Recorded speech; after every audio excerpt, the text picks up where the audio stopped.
Life is about reacting to problems appropriately. But most of the time, in real life, what you see is what you get. So you react appropriately. And you get something online, it can easily be something else and masquerading as something that you think you want. So you have to change all of your patterns and all of your habits to not click on these links. There are circumstances where it's okay. For example, if I tell you right now, I'm going to send you something, did you get it? And you get it, and you click the link, that's probably fine because you have verbal and video confirmation. Yeah. But just an email from someone saying wire something, that's a recipe for disaster. So now you have to take an additional step to say every vendor that you work with needs to have a password challenge combination or some sort of protocol that says only video transactions will be accepted for changing of payroll information. Welcome to the Payroll Podcast with your host, Nick Day. Find out what it takes to truly discover what it takes to elevate your career within payroll as we meet with the industry leaders who are shaping the industry for tomorrow. Hello and welcome back to the Payroll Podcast. Today I am joined by a fascinating, exciting, and let me say very entertaining guest, Bryan Seeley. Now, Bryan is someone who has advised the White House and is the only hacker and speaker to have successfully wiretapped the United States Secret Service and the FBI. Later that same year, my guest also de-anonymized the highly valued mobile app Secret, which put him on the front page of Wired.com, CNNMoney, CNET, Forbes, and the Washington Post, all on the same day. I mean, seriously, I am so excited. Bryan is a world-famous security keynote speaker, ethical hacker, author, former US Marine, and he's joining us today to talk about the importance of cyber security. Now, in the UK, with 81% of UK SMEs confirming they'd suffered a data breach or cyber attack, with a considerable 2 in 5, that's 37%, admitting they'd suffered multiple breaches, I was compelled to contact Bryan to invite him onto today's show because I think payroll and HR in particular are departments that are extremely vulnerable. And I want to find out exactly why and what we can do to protect ourselves a little bit better during the course of this episode. Now, Bryan's joining us from Seattle. Welcome, Bryan, to the show. How are you feeling? Great. Thanks for having me. Just to give the listeners a bit of context into some of the, before we get into the deep detail of the cyber type of questions, Bryan, do you mind just giving them a little bit of background to your story beyond what I've just mentioned there, to give them some insight into your, I guess, what's led you here today? I grew up in Tokyo. My parents worked over there. And I left high school, 2000, joined the Marine Corps, and have been in IT since about that time, 2002, 2004, 5, 6, around there. And I got divorced and got clean and sober around 2013, which is when I started really focusing more efforts on work and career and just trying to find ambition to play more than video games. And figured out I was kind of good at this. In some aspects, maybe not in the decision-making process, because I wouldn't recommend wiretapping any federal agencies. They hate that. Sure. They're super. The only thing that sounded dumber is Brexit. Yeah, well, probably a lot of listeners will probably agree with you on that front. Tell us a little about the wiretappings. I wasn't making that up in the introduction. For those listening who've still not quite had that sink in yet, you did wiretap the Secret Service and the FBI, right?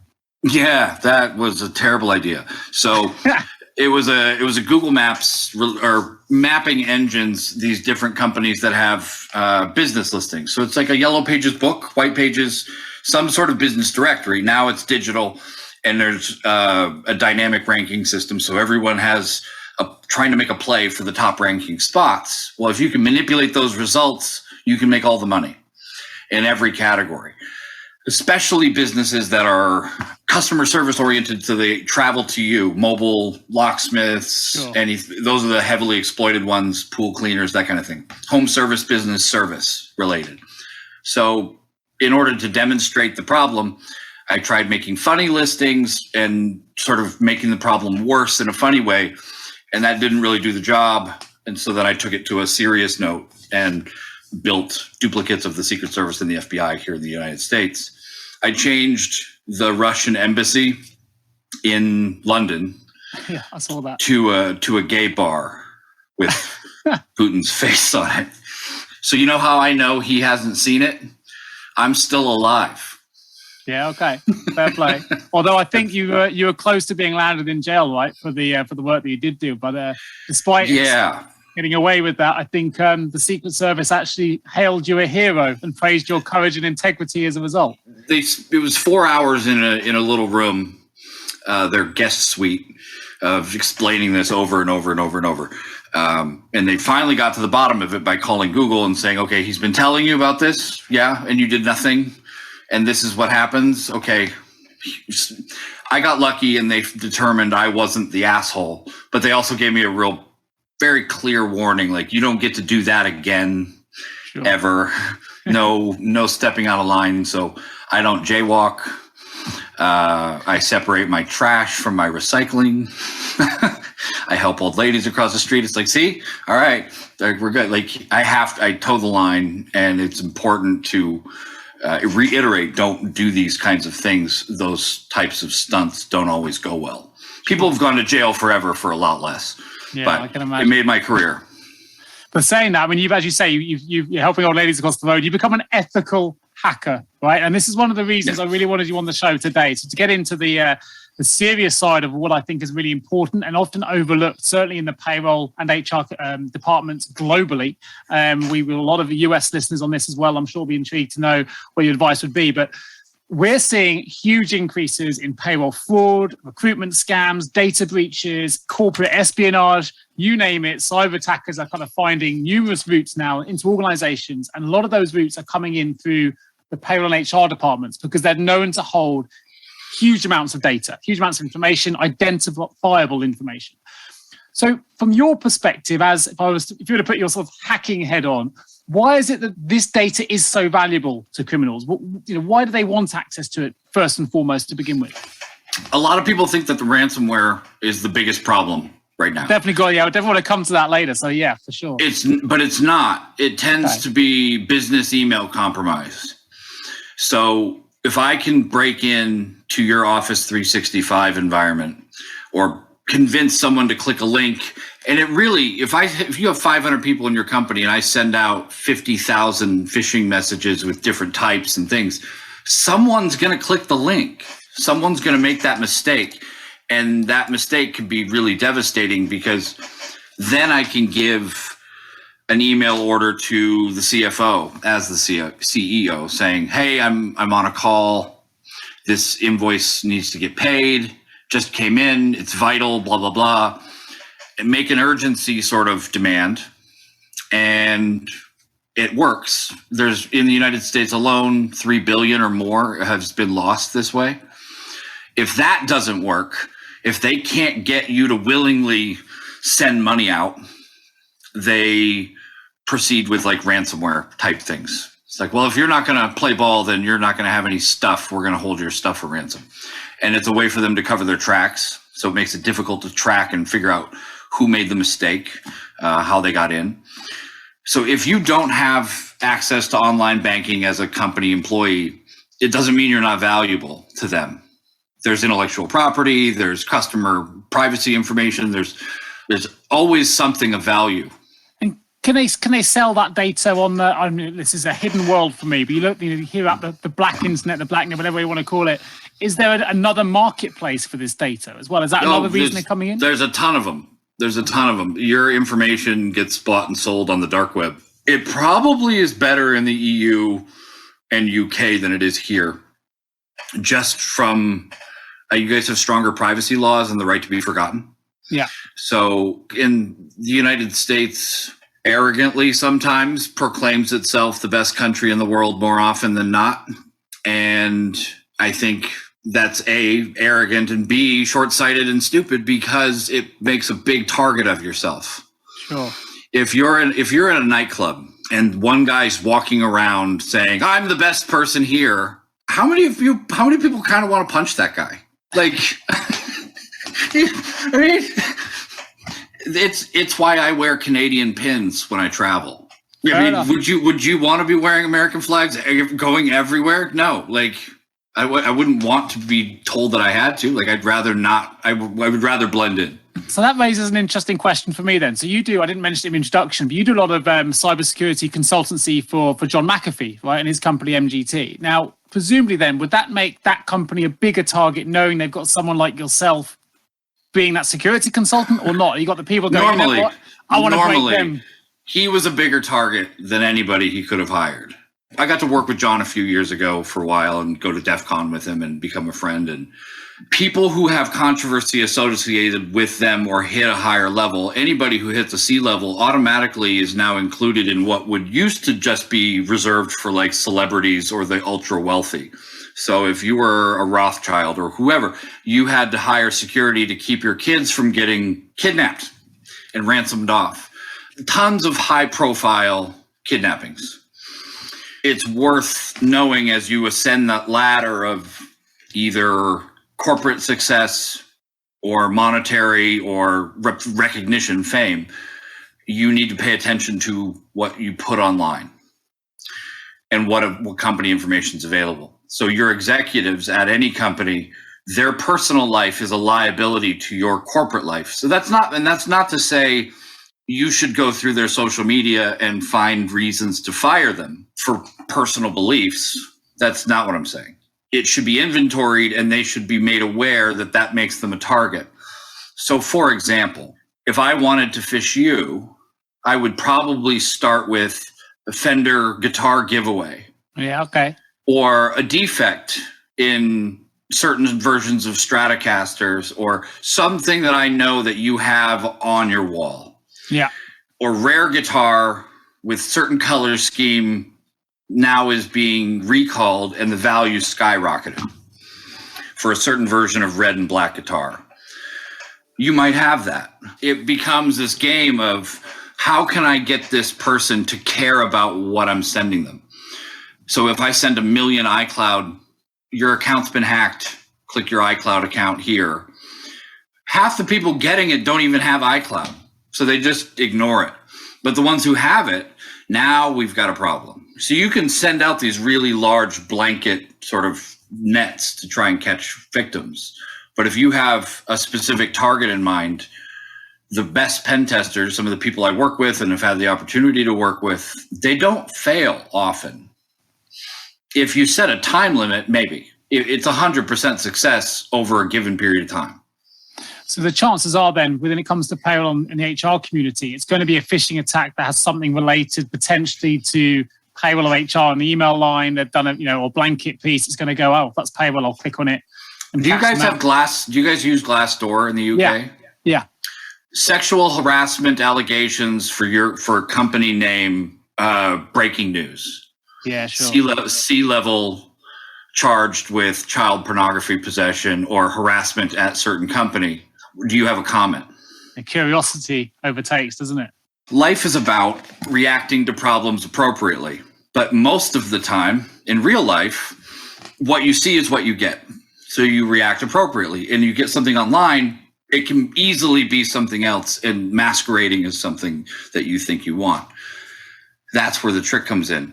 So you have to change all of your patterns and all of your habits to not click on these links.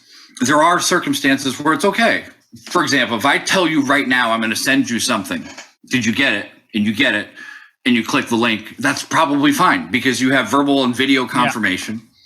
But just an email from someone saying wire something, that's a recipe for disaster. So now you have to take an additional step to say every vendor that you work with needs to have a password challenge combination or some sort of protocol that says only video transactions will be accepted for changing of payroll information. No email regarding wire transfers or money transfers whatsoever. That way you know if someone does send one, it's a scam. Sure. So when the CFO wants to make a change, he hops on a Zoom with the right person, and that might slow things down a little bit, but most companies have like a 30-day, we're going to wait and pay you later policy anyways. It's never urgent. Like most vendors, they try to wait as long as possible to pay. One thing that's interesting when it comes to payroll and HR departments in particular is they're not just handlers of data in terms of employee data, in terms of addresses, names. They also have access to bank account details. They are distributing huge sums of money, often to multiple accounts, often cross-border as well. So with those kind of departments so vulnerable to attack, what additional recommendations would you make to an HR leader or a payroll leader listening to this now going, I need to make sure that's secure because we're paying out millions of pounds potentially every month. That's vulnerable. What are the standard things you would expect or you would suggest that they put in place to protect themselves from attacks? Proper network segmentation so that if something happens to a receptionist, let's say, or someone in engineering, and there's ransomware of some kind. The ransomware traditionally is smart, but not smart enough to hack dynamically on its own. It will go where it has permissions to go, and generally that's the same level of permissions that the person who installed it or accidentally installed it does. So how much damage can each person in your company do if they became a zombie? Sure. And they're going to go eat all their coworkers unless they come in, they hit a locked door and they can't get the key card thing to work because zombies are terrible with keys.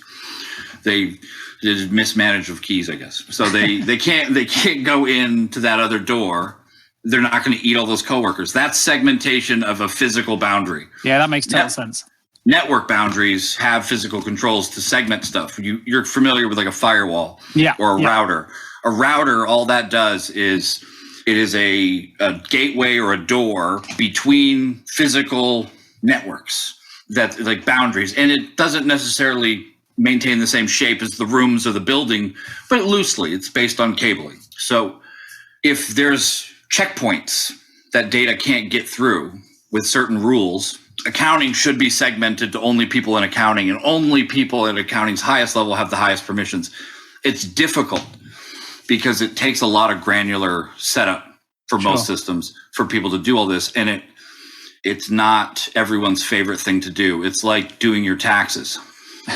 It's like, I'm going to do that never if I could. But potentially if you put it in place, it's going to save you a lot of hassle. And then having those policies of using Slack instead of email, and having video calls and Zoom and those types of collaboration things. Some protocol assuming that people are going to hack your email. Assume that they're going to, because people make mistakes. People try to eliminate all the possible inboxes, all their email. They want to have it read so that they don't feel like they're being pressured. And eventually you just give up or come up with better rules, or you just start over with a new email address. But idea being, you can't just plow through stuff making these really fast decisions because your critical thinking goes out the window. Sure. I mean, interestingly, in only April this year, right? So a few months ago, Arup warned all staff to check their bank accounts because their payroll provider, Symmetrix, was a victim of a ransomware attack. And you talked about ransomware earlier. Mimecast, I looked at some of their data before this podcast, and they said that 61% of all companies have suffered a ransomware attack in the last year. And in terms of email security, which you mentioned, more than 40% of businesses still fall short in one or more critical areas, with 13% not using email security in any way, shape, or form whatsoever. So how concerned should we be by these statistics, particularly in relation to ransomware? Because for me, who hasn't been subject to this yet, it's kind of something I've always associated with the movies. You know, like, yeah, I've seen it happen in there and it's a big movie thing and then you've got someone to come in. But actually it's happening much more than I ever realized. It's horrifying. If 61% of people who had corona died, everyone would have worn a mask and everyone would have stayed home and nobody would have risked it. But people don't have their backups properly implemented where there's an offline daily backup solution that they can recover quickly. That mitigates all the ransomware problem. Okay. Is if your network is completely segmented, it limits how it's going to be able to spread and how much influence it's going to have. It'll get a couple systems. Those should be disposable anyways. If you have backups of your accounting and payroll and Active Directory or whatever the core functionality is on a regular, often basis, even to the point of rigging some sort of automation to where the hard drive has a cable and then you push a CD drive to push the cable out to like automatically disconnect it when it's done. I don't care how you do it, but you need something that's not plugged in that has your stuff safe. I mean, there's a million different sort of best practice items available on the internet. People just stop doing it because it takes a lot of time. to validate backups. And we're always short-staffed because cybersecurity isn't a money maker. It's a money pit. But it's not like owning a boat where you're just like dumping money into this boat that eventually you regret and give up. This is the thing that keeps you off the front page or keeps you being a company. Most companies never recover from this. I think it's people don't spend the money because they think, well, I don't want to spend money on something that may never happen. But as 61% apparently has happened. And quite realistically, a lot of our listeners are probably going to suffer some kind of ransomware attack. How many of those same people have insurance of any kind? Yeah. This is the thing that makes insurance unnecessary, essentially. But for the people that don't want to believe, because I don't want to learn anything new. I can't. No, I'm done. I'm stuck. I'm sticking with my current iPhone, and I'm not going to get any farther. I'm done learning new stuff. No more new music. Everything is stupid. Like, I'm set in my ways. Good luck. You're not playing by the rules that everyone else has to play by if you want to live here on Earth doing the things you're doing. By all means, you have a business that doesn't have an internet presence. Good luck. Have you ever asked yourself, how can I recruit payroll staff effectively? Please don't give up on your recruitment project just yet. Here at JGA Payroll Recruitment, we appreciate the difficulties associated with attracting, recruiting, and retaining top payroll talent. We also understand just how costly a poor payroll hire can be.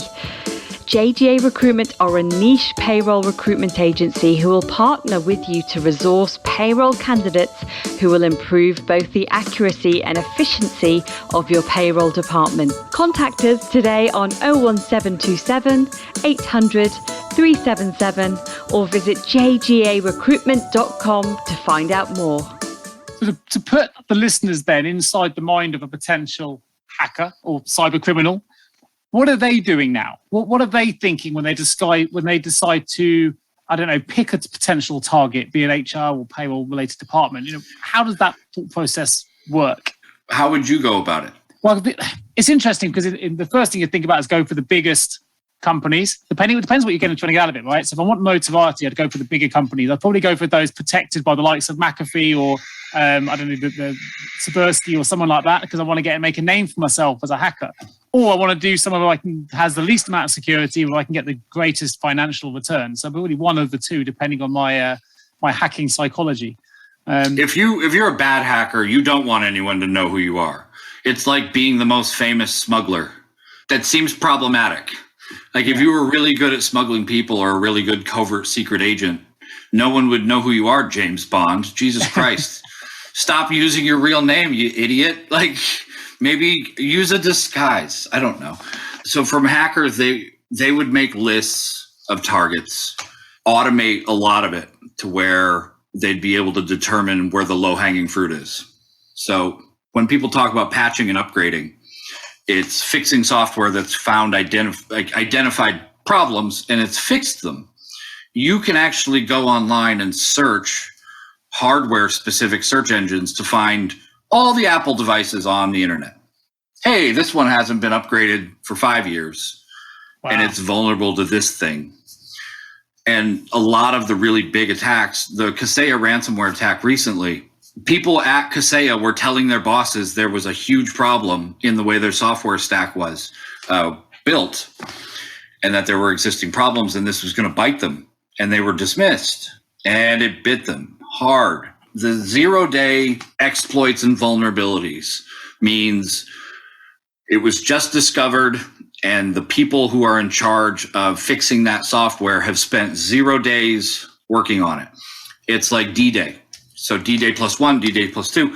If they've issued a patch, there's a solution for that 0 day, and now it's available for public to be able to actually fix it.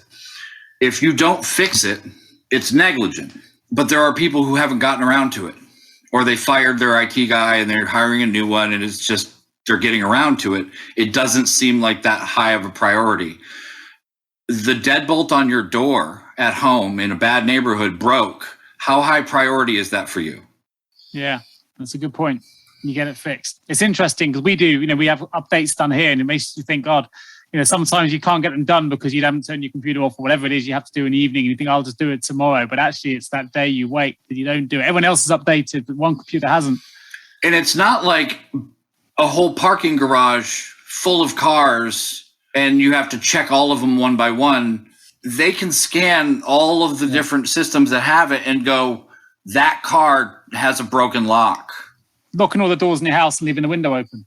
Right. And they don't need to go and physically check it. And it's not like, I wonder if they're going to accidentally go check it. No, it's for sure. They know because we know. So payroll and HR software is big business, really big business, both across the globe. US in particular got some massive providers, some great, big providers in the UK as well. And I would say the good news is they're doing a lot of work to try and improve the security protocols, data security.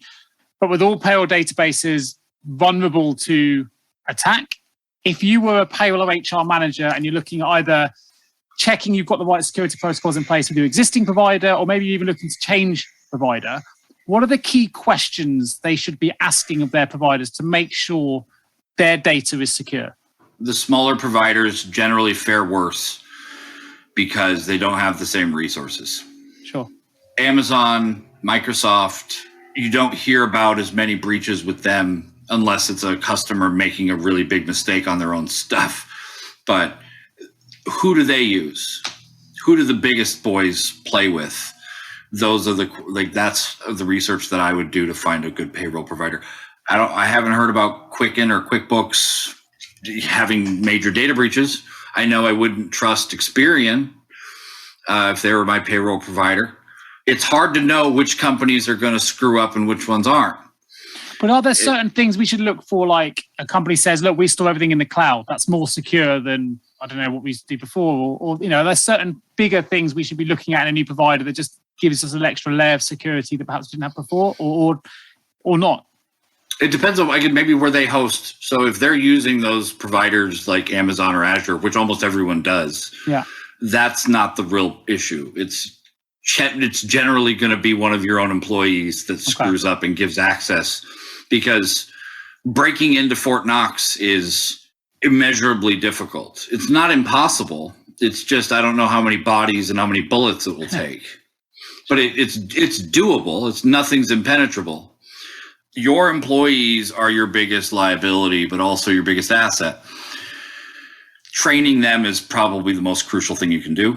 Phishing training, social engineering, those types of things. And it's what I end up doing I talk about in speeches or then offer as either consulting or training afterwards, after these events. And initially people don't ask questions because they don't want to look stupid. They don't want to look foolish or that they didn't know. We all didn't know how to tie our shoes at some point. No one came out of the womb just knocking it out of the park. We had to learn something, some point. So always be that sort of new guy in your own head, willing to ask questions, because I'd rather look silly for a minute, and who cares what they think really, than be the guy who brought the whole company down because you didn't want to, listen to the speaker or training about something you thought was mundane. I learn something about this stuff all the time, and it's constantly changing. And this is what I do professionally. People who don't do it professionally are cocky. It's like kids who think that they're going to be fine without a helmet, and then they're just getting on their bike and going full speed. You're going to get hurt. Interestingly, you mentioned earlier about the interception piece right at the start of the podcast, where suddenly this urgent bank transfer needs to go through. One of our employees got such an email from myself regarding Amazon cards and went straight out thinking it was urgent and bought £500 worth of Amazon vouchers, texted all the codes through, and then lo and behold realized that it was never from me. My email, my signature, everything on the email, but never from me. So it's happened. We're one of those statistics of someone that's has been subject to it. And certainly phishing, which you talked about a lot, it seems like that's the major problem. But it's definitely increasing exponentially here in the UK. The chief executive of Her Majesty's Revenue and Customs, Jim Harrer, he confirmed that even in his position, the HMRC, he's been on the receiving end of not just the phishing attempts by email, but also by phone call. the calls coming in of you have a tax rebate or whatever it is, dial this number or do something else. It's coming at all angles now. And all the logic goes out the window. Spare one story that I actually heard that there was a guy in Nigeria who was found to have died in his apartment, and he was a very rich aristocrat, and there was hundreds of millions of dollars in cash in his apartment. So he was the one Nigerian prince who was trying to give money away, but died before he was able to give it out. Is this actually true? That was true, yeah. Wow. No one's giving away free money. No. There's no bribe that you need to send. It happens to older people a lot. Every day I hear something new from a close, like one contact away. Like, oh, my dad, my mom, my aunt, my uncle, they're sending money. They won some lottery in the UK. And they're like, you've never been to the UK or submitted. How would you have won the United Kingdom lottery? That's not even a thing. But they get blinded by the greed, and we all are susceptible to that. It's not an opportunity for people to go, oh, what an idiot, I wouldn't fall for that. And then, oh yeah, let me vote for Brexit, okay? And then let me do that. Everyone's done something dumb. Let's all put that to the side for the moment and realize we can get better at this. Yeah, part the egos and learn. I mean, something I watched one of your videos, really enjoyed it, and it spoke to me about the recruitment side of things, because we're not just talking about phishing as well when it comes to cybersecurity. You exposed how there's a number of fake LinkedIn profiles. You were showing how you can spot who those fake profiles are and how. But can you tell us a little bit about those? Because a lot of HR professionals in particular that are involved in recruitment, they're going to be looking at LinkedIn, utilizing LinkedIn, and yet a lot of these profiles aren't real, right? Like, people don't usually want to admit that we don't want to work with unattractive people. I'm not the most attractive guy. I'm not the most unattractive guy. But I do know that if the girl looks like a supermodel and asks to connect on Facebook, it's probably, I didn't get better looking overnight. I didn't suddenly become some sex icon. It's not going to happen. That's not in my cards. I had to learn to develop a personality and work on computers. Plus, when you're on computers, you don't learn how to talk to women. So it's not just, I didn't become a magnet overnight. It's going to be a spam request. And then you can usually find issues with grammar. Like, sure. I had a scammer call and he was trying to tell me that I had viruses on my network, and they worked at Microsoft in Redmond, Washington, D.C. Now, Redmond is a city in the state of Washington, which is different than Washington, D.C., which is the capital of our country, which is a district. It's not even a state. And that's a whole other problem. I like how we left the UK a couple hundred years ago and then just made it a whole bunch more complicated. I like the fact they had no idea who they're actually calling as well, right? Right. No, they don't care. I'll waste their time. It's so much fun. If I can afford the time, I'll just, oh, wow, no, yeah, I had no idea. Wow, thank you so much. Ooh, can't read that. Like, just get them really frustrated. Other people try to hack them back. It's illegal, technically, to do that.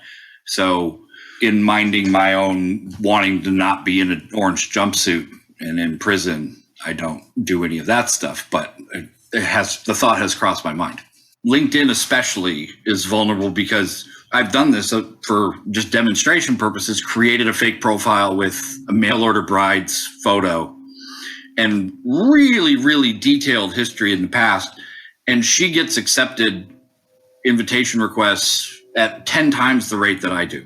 It's a good lead gen way of getting into networks and, as you say, getting into people to connect with you. So, yeah, I didn't realize this was a thing until I watched your video, and I was like, wow, this happens a lot. And a lot. Yeah.